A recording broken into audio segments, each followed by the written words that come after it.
I'm going to go back to Owen Swanson. He once said to me, Brenda, you can't fly with luggage. Listen, Owen, who is still my agent today. He said you can't fly with luggage. And what was I doing? Running back to the Eastern Cape as he was saying, Brenda, wait. Not in I was saying, yeah, but my home, my family. I need to make sure that my family is fine. If anything happens, then I need to make sure that we will have a roof over our heads. But when I gave birth, I had to find the streets. The Upside of Failure on 702 is brought to you by FNB Premier, celebrating 25 years of helping you live the premier life. Now, in our Upside of Failure, I cannot even tell you where I can begin here. But let me just start by saying that I am so happy and excited that this award-winning phenomenal woman, Brenda Ngxoli, joins us in studio for the Upside of Failure. I feel like I've been wanting to have an interview with you for years, but I always believe in God's timing. I always do. And somehow I feel like today is perfect. Yes. How are you feeling? Welcome. It's so good to see you. It's so good to see you. And it takes me back to, Home Affairs. Yes, getting to Johannesburg. Yes. We didn't even know what was action at that time. You know what I mean? So, yeah. If you're all wondering whose little voice that is, Brenda's daughter Sky is in studio with us. And I love me a working mama, because I would do the same thing. And I absolutely love that you've also brought her into your world for her to understand the world that you're in. But how have you been? Like, ma'am? It's been up and down. You know what I mean? It's since the last time we saw each other, it's been a lot. It's been, it's been the industry, it's been awards, it's been a whole lot of characters. Why do I feel like the last time I saw you was when you were working at, was it RGB? Do you know that where I see you last was at Home Affairs? No, I saw you at RGB after that. Oh my goodness! Yes. Look, RGB was a bit of a blur for me, particularly because I was young and you talking about gossip, and I don't think gossip was really sitting well in my blood. Yes, but it was a fun show, and it really did boost my career, which was absolutely fun. It took me out of my shell, so to say. Yes, actually, what was there at RGB? Yes. Girl. Yes. But the reason that Home Affairs, for those who don't know, is so Affairs. special for the both of us is because Home Affairs was my very first drama and television acting role. I was 18 years old when I got on that project, and that was also your first major role, which introduced everybody to the absolute phenomenon of an actress that you are. Thank you. I just remember that when I met you in person and then saw you on TV, I was like, what?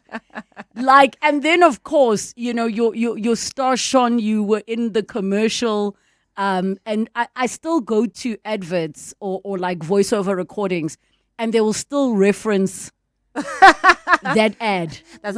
Those are the things that make other artists don't like me. We're looking for someone like Brenda. We're looking for, and then they put your picture, and then when you walk into the audition, they're like, "Oh, I'm here, girl. I'll be around, y'all. I'll be around." And you just hope and pray that you'll get the gig. Hey, listen, I am just so I definitely want to start off by just saying that I am so exceptionally proud of you, because I think people might not realize how much work goes into doing a drama of the nature that we were doing it, and having to do such, the stories we were telling of women. Yeah. It was just so powerful, and it's only now that I'm older that I recognize how powerful it is. Yeah. Do you look back at anything in particular, specifically around Home Affairs and your character, and look at it differently in a way that resonates with who you are today? Look, I mean, they say that you should be very quite, choosy about the characters that you play, because obviously, you are indirectly or directly, attending to some type of energy. I'm not trying to imply that if you play a murderer, the chances are that, you are going to, end up murdering people. Yes. But if we remember, Istori Vuyo, she came from nothing and, she went to university and she ended up on the world stages as an athlete, Yes. which is almost the same as me because my mom was a domestic worker. And then I came to Johannesburg, and then the next thing I became Brenda Ngxoli and became the breadwinner Yes. of like home. So yeah, I obviously I took away a lot of resilience. The story was about women in South Africa. It was a bird's eye view of different women in South Africa. Now that I'm a mother, Relebogile, the word woman sounds differently to me. Not mama, but woman. Yo. Female. Yeah, Bona. So yes, I believe that each and every character that I've played has prepared me for who I am today. Molded me, either removed me from certain paths or not. Especially, we're here to talk about Brenda Fassie. Ideally, I think now I was like, oh no, I would never play Brenda. Even when people were like, oh, Brenda Fassie, I was like, okay. But the universe decided. Before we get to even Brenda Fassie, I just want to take a step back to what you just said now. And I hope all of the women listening understand the weight of what you just said about the part of being a mother, which actually happens at conception, not even at delivery and birth. That everything changes and then you start to see a different picture of the role of woman in community, in society, and all of those things. But we're going to take a break. When we come back, we continue on the upside of failure. 702. The upside of failure. 18 minutes after 2 o'clock, and we are chatting on the upside of failure to the award-winning Brenda Ngxoli. 011 883 0702 in the WhatsApp line 072 702 1702. Before we went to the break, we touched on motherhood, and I still have not been able to find the words as to what the experience is, like a way to describe it in a way that, encompasses everything it comes with. Because in the same day, your heart can melt, and in the same day, you can want to sell them and put them in an Uber to the middle of the ocean. You know what I mean? Like, even in the same 5 minutes of the other day my son just was screaming at bedtime. I'm like, but we do this every day. It's bedtime. Yeah. Anyways, then at some point, I'm laying in bed with him, like, why were you screaming at me? And he said, Mommy, I was screaming because I was sad, but I was hoping you could lay in bed so we can talk about my feelings. And I wanted to cry because I didn't even know that process came to his mind of was articulation. yes, That's I the need to thing. talk about my feelings. I said, okay, what are you feeling? So he's like, firstly, I'm happy about you, but you made me sad. All in one day. I wanted to give him away, and then my heart melted. It's like when they fall asleep. Like you struggle to put them to bed. Like you put your one leg out, and then the next thing they're like, mommy. And then, and then once they fall asleep, though, you look at them and then now you're busy fiddling with the poor child. Because you miss them. You miss them and you want them to wake up. So, I think I'm addicted to her, which I'm glad I am. I'm glad I am. I'm glad I didn't, other mothers are faced with other challenges of, either not bonding with the child or, facing depression where you just not coping. Or even just dealing with a special needs child. Yeah. It has a different layer of complexities to it. But I'm not going to ask you to describe motherhood. I'm going to ask you to tell me how motherhood has changed you as an artist, as a craftsman, as a creative. Everything has started making sense. It's okay not to be known. Before, I used to panic about, can people tell the difference between Brenda, the actress, and Brenda, the performer? Will they, maybe I should change my hairstyle so they don't think I look like that character. Maybe I should do this. Maybe I should walk differently. Now, she accepts me as I am. Why was that important to you, if I may ask? And I don't think know. I think many actors have been through that. I think it's the wanting to feel. It's the wanting to feel like you are really talented and you can really transform. So I'm always looking for characters that are I think are far from me. And then the next thing you meet somebody who's like, yeah, but ufana no Vuyo. Yeah, actually. And you're thinking, babe, did you smell my perfume? Please take a look at me. Did you see I'm wearing mascara? Vuyo needs to wear mascara. I say, yeah, mara, unalibu tomboy. And you're thinking, wow, okay, just bury me alive. My technical producer right here, I'm exposing. Just yesterday, he was calling me Regina and Umpumi. Just yesterday, whenever he teases me, he calls me my character name. No, he needs, Buddy, you need to either go register at an institution, a learning institution, not a sky. Yes, because you are an artist, and I think it's like someone saying to a comedian, crack a joke, cause the net joke is there, ha ha ha ha. You know what I mean? Or when you see me and then you say Vuyo. Look, now I've accepted it because the nation, I've accepted it. That character touched the nation. But at the same time, I'm always just like, no, see Brenda.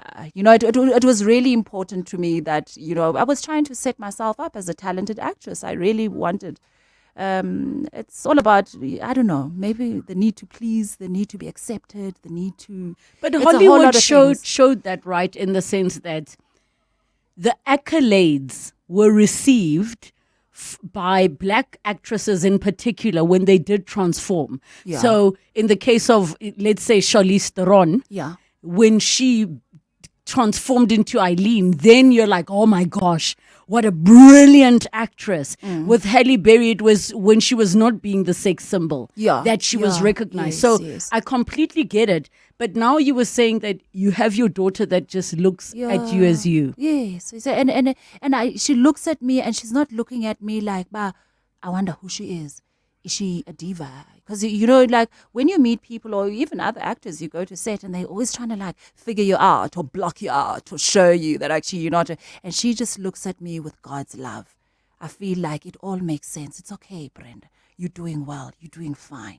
And every time she says a different word, I say, you're a winner, Brenda Ngxoli. You're doing well. Anyone who said that you're a failure, you'll never do this, you'll never do that, it's okay. God has you, and all you need to do is just breathe and see it through. And if you just listen to the child, she'll talk to you back, even though she couldn't talk, but she can talk. She can talk. She can talk. And a now whole 3 years old. 3 years old, and she'll be like, oh, mommy, that's disgusting. I'm like, I wish you can say that. Say that one again. I don't believe. Did you just say it is disgusting? Oh, my lovely child. There was a period now where I think many people were like, oh, Brenda disappeared, right? Which is what happens. And this was prior to social media being as big as what it is, right? Yes. Where it's like, but where did Brenda go? So how would you answer that? Because it was Home Affairs, International Emmy. Then, at some point you were presenting, like we said, on RGB. Yes. And a role here and there. And then it was like how she disappeared. Tell us what was happening in real life.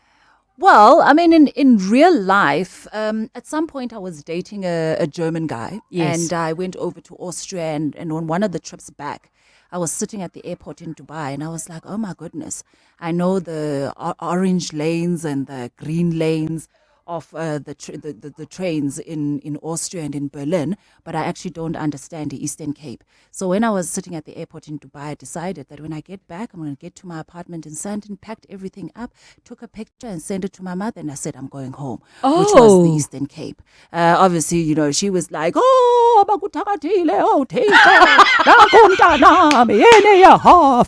Brenda, what are you doing? Because you're... Yes, and I can't get over Tandaza. No, she was like, Tandaza, put the phone down and pray, Tandaza. Did she think you were moving back because something bad had happened? I don't know.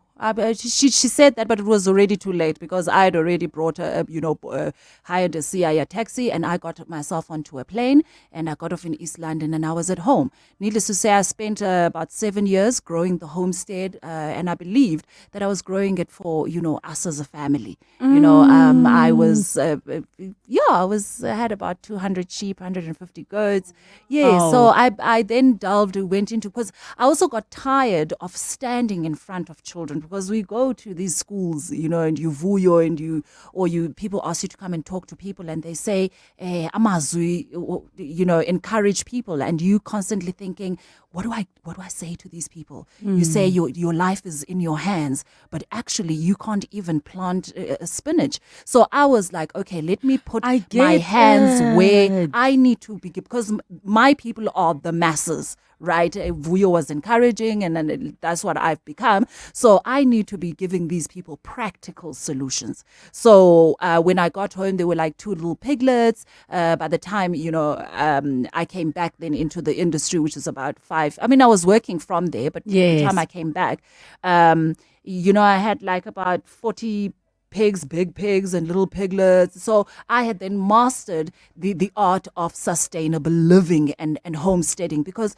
what people don't want and need, yes, they may say they want money, but they want sustainable solutions, or they need, that's what I think, sustainable solutions. Because even if you're a millionaire, if you don't have sustainable solutions of how to maintain and sustain that money, it's going to 100,000 rand pela in one day. So when you went back, because I get it, I'm going through that phase of also feeling like I need to, have something called Limpopo, a place, especially being a mother now. Yeah. In your mind, you weren't quitting the industry. No. You were just, I want to be based here and I'll fly up as and when I need it. Yes. But how did that impact your career not being in Joburg?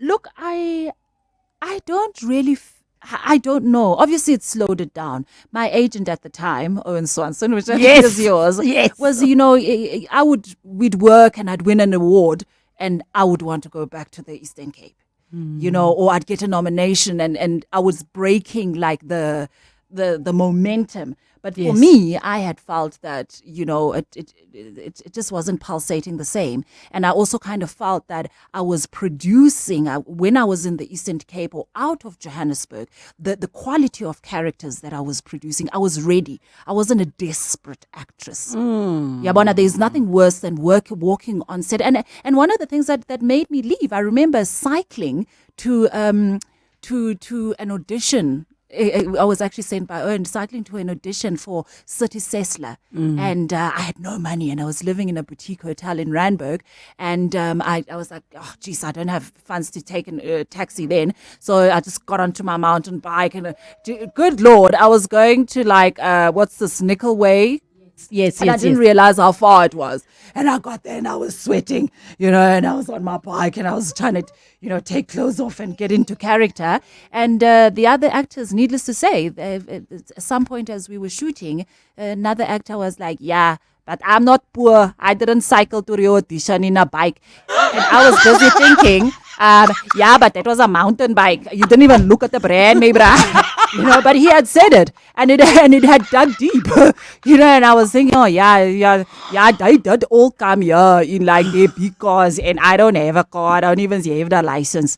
So they said it and they laughed, and they're like, you can be talented, but you don't even have a car. So that's all I ate the whole time. Needless to say, I didn't walk away from that show with an award. Okay, we're gonna go to the news one. I'm so gonna pick up on the story because I am dead. But that part about desperation, we're coming to it. It's 2:30. 702. The upside of failure.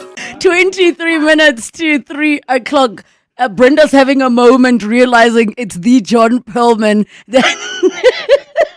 I've even changed my walk. You even changed your walk, babe. I'm not even going to change the mic. Because he is a rather petite man. I'll just bend down. I don't want to. You know how many people I have on this show, and when we do this this moment in the day on a Friday, they're like, that's John Perlman. Oh my John, goodness. yes, yes, John Perlman. Oh, 011 883 0702. The WhatsApp line 072 702 and 702. There is something so powerful you said. And I mean, we've known this, but I learned this many years ago when the Oprah Winfrey Show was still like quite big in South Africa. And she had a woman by the name of Susie Orman. Yeah. And Susie Orman was talking about, it's not that you need 3 months, you need like 8 months of savings in case something happens because of recessions, blah, blah, blah. But then she also went on to say, the other reason you want 8 months of monthly expenses backed up is because it is hard to hire people who are desperate. They don't attract work, they struggle. And not just that, even when you hire them, that desperation, it can't enjoy off. It stinks. Yes. It smells. Yes. Yeah. And if you, like what you are sharing about what stage of life you're in, because desperation isn't just desperate for money, it can be desperate for a lot of things. What do you think some of the worst things desperation has brought out of you? Brought out of me. Desperation, I would say, would have brought out the fighting spirit in me. Refusing to be desperate. I would rather downgrade than be desperate. I will downgrade. I don't mind building a Zozo shack and downgrading on a beautiful piece of land. And simplifying your life. Yes, no, I don't mind. Connie Ferguson once said to me, Brenda, it's never too late to start over again. And I've always kept those words because the sooner you make a decision, and then there's this lady that I like listening to, I'll remember her, but she says that if you make a bad decision, quickly make another one. So, and I think that's if you sit in that desperation, you won't move. That desperation should be a trigger to say, okay, I'm uncomfortable. Something is not working out. What do I need to do? Do I need to downsize and then start and build? But if you sink and stay in that desperation, whatever you go to, whomever you're going to be talking to, who desperate. There's no man who wants a desperate woman. I also don't want a desperate man. I don't want. It's not nice working with desperate actors where you can see that they are so desperate. They even forgot that they're here to act. They pitch instead of here to work. Yeah, Gonda. So also, you got the job. You got the job, so it's time to celebrate. It's not time to compete. It's time to forget your problems and remember the character. I always say that when you get to a set, leave your problems at the gate. I had problems that were going on ever since I was in this career. In this industry, the behind the scenes was like flames and family and black tags and what, and you've got things happening. But when you rock up on that set, it's not time now to talk into Oba, you just gave your whole salary to your family. It's time to continue performing and continue acting. So yeah, desperation, I don't like attending to it, but I like embracing it to say, okay, something is not right, girl, can't be desperate. So that's how I ended up moving to the Eastern Cape. I was like, hey, Brenda, if you can't, that time it was like 5,000 Rand, you rent 6,000 Rand, 7,000, in like a nice suburb, we could find a cottage. And I was like, if I can't even afford that, it means that I need to downgrade. Hence, when I was sitting, in Dubai, I was like, okay, what I need to do is go to the Eastern Cape, work from a position of power so that whomever has faith in me, I then deliver. Now, when you went back and you were building this family homestead, at some point, you chose to go public about stuff that was happening at home with Mama. Maybe give us a high-level summary, especially for anybody who did not see or was not aware. I know sometimes we think Twitter is like the world, but it's this minuscule bubble of like people that are on social actually be happening. Yes, and I think it's important, but maybe share with us around that period in your life. Look, the interview is not really about me. It is about Brenda Fassie. Yes, but this is the back. I want to end on the high. I want us to get to that when I Relebogile because I believe, because I was quite adamant that I would never play Brenda Fassie. In fact, when people were talking on social media, I remember years ago, I was in the Eastern Cape, my sheep and goats were growing. I was like, I'm selling wool, I'm happening. And then the universe decided to change things. As the homestead started growing, family dynamics started changing. But that's not when they started changing. They had already been like that. But you see, they started resurfacing. Yes, they started surfacing in a way that I could not ignore it. You see, there's certain things that you can choose to do. It's either you can live life or you can throw money at life. And I believe that's what I was doing. I was a breadwinner that didn't know how to communicate with my family. I thought that money would solve everything. So when they pick up the phone and say, "Oh, Brenda, I didn't actually quite listen to the, what was happening." First thing I would do is, catch a rose taxi, go deposit money. Well, how much do you need? What is it that you want? But what you are doing is that you are laying a bed that says that one day, if you do not have that money, or you no longer wish to part with that money, you have now, and I need to take responsibilities that I created this world that I was in, a world of now, in the end, I ended up being scared of my own mother. Having to run away with my child on my back because my mother had. It's okay. Let's move on. I know it's exceptionally emotional. I believe that this journey, in order to play Brenda Fassie, the universe stripped me of everything. Yes. I so appreciate you recognizing the part you played in that dynamic. At the same time, I can also recognize that what happened to you was not right and not fair, which is you were in a situation where you were not the provider and the yes person everybody was expecting you to be, and you were mistreated accordingly. You have a child on your back. Yes. You have a child on your back. I think for that reason, there's no reason for any of us to be shouting at each other. That is my mother. I love her. That is my mother. That is my mother. Even now, I wonder if she's okay. Has she eaten? What has happened? But I have a child on my back. I had to say something. I have a child on my back, and you wanting me to cook for you. I've already made the groceries. I've already done anything, and you shouting at me because I'm lonely. Hence, I was like, it's not my responsibility to feed you. But she's my mother. I do have that feeling, but it is my responsibility. But now things have changed. I am a mother.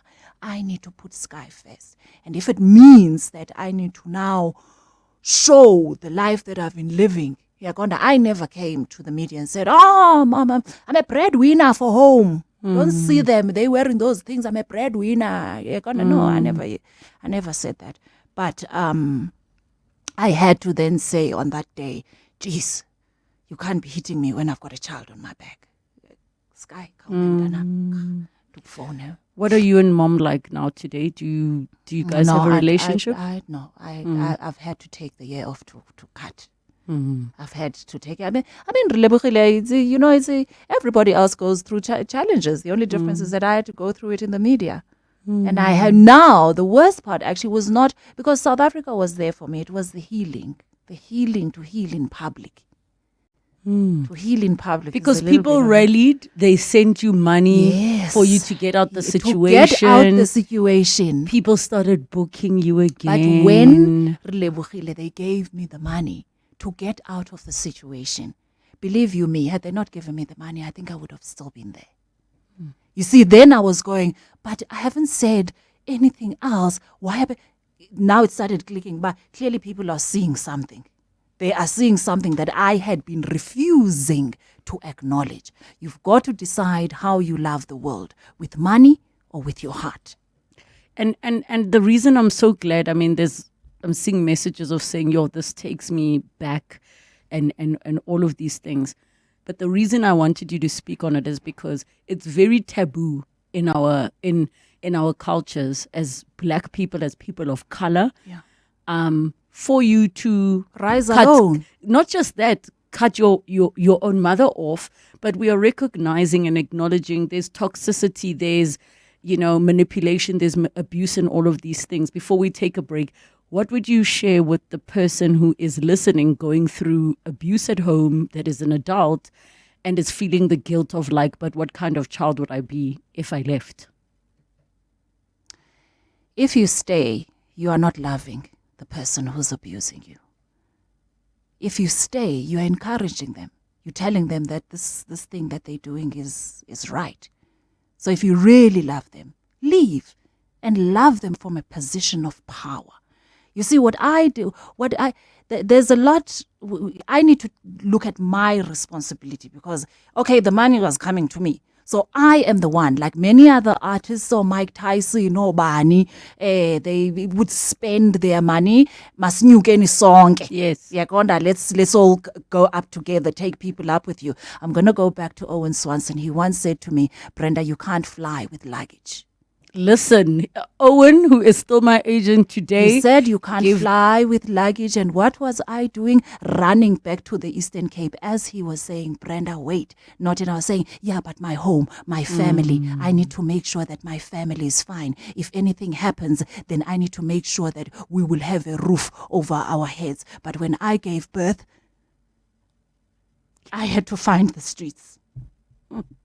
We're going to take a break. When we come back, we continue. 702. The upside of failure. 8 minutes to 3 o'clock, the upside of failure. We are chatting to award-winning actress Brenda Ngxoli. Also happens to be a mama. 011 8830702. The WhatsApp line 072 702 702. Before I go to all of the questions and comments, Brenda Fassie, what made you eventually say yes? Because that topic has been happening around your name for over a decade.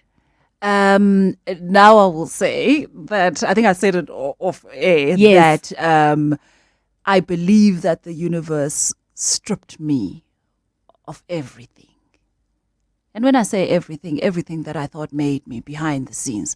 So I mean, look, I'd come to Johannesburg, I'm working, I'm acting, I'm doing my thing, but nobody knows Brenda Ngxoli. So I had my life with my mother and my sister and, the Eastern Cape, it was but once that was ripped out and I found myself in Johannesburg with a child, living at people's houses, when the call came, I thought, no, Lord. Because God was like, I know this is the only way she go and say yes.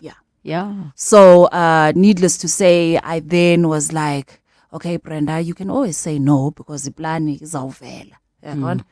But then it started, after the meeting, I was like, okay, you think, hey, this is Brenda Fassie, you know what I mean? And why did my life turn out like, why? Because it's not like I'm a bad child. I don't do drugs. I don't squander money. I'm not an alcoholic. But why were you so worried about playing the role, in the sense that, because I suspect it's because you feel like it's too big a character, who is a person to play. That was known. Yes, also. And that very much, many people that are still alive today have met her, have interacted with her. So it's not a small feat. It's not like you're playing Shaga Zulu that nobody has ever met in real life. Exactly. So it could be your own creation. So I had, and once again, I go back to saying that I was, maybe I had a sheltered life. That's why motherhood makes sense now. It made life make sense. The decisions that I actually encourage females to make babies early. Wow! No, I do. I really do. I really do. The only reason I'm going to disagree with you, because I understand what you're saying, it forces you to mature, right? The only reason I'll disagree with you is because there are still things that even for yourself, that had you not experienced prior, there's certain decisions you wouldn't have made in the best interest of Sky. Or for me, like, I think I also was like, I'm too young, I'm 36. I was so shocked, girl. I felt like I was 21. I was like, whoa, you said I'm 29 weeks pregnant? Hell to the no. Like, I wanted a child at 50, actually. I mean, I'm 45 now, but I was like, I'm going to be like...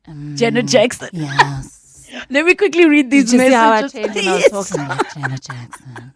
Miss Janet. Yeah. And Thunder from Alberton says, I can clearly remember Vuyo Buli and their mother and home affairs. The storyline was so powerful and helped some of us to become resilient people. Thanks for the great work, says Brenda. Another one says, what a delightful show. The point made about sustainability is so important. Listening as driving deep in the Northwest Province to attend a funeral. Thank you for the company, Dr. Philemon. Relebogile, having a chuckle here. Your guest is awesome. Loving her. She must come back to the show. Chief Mtembu in Santon. Okay. Ooh, Chief. Is he a chief or is his name Chief? Brenda, Royal blood, bro.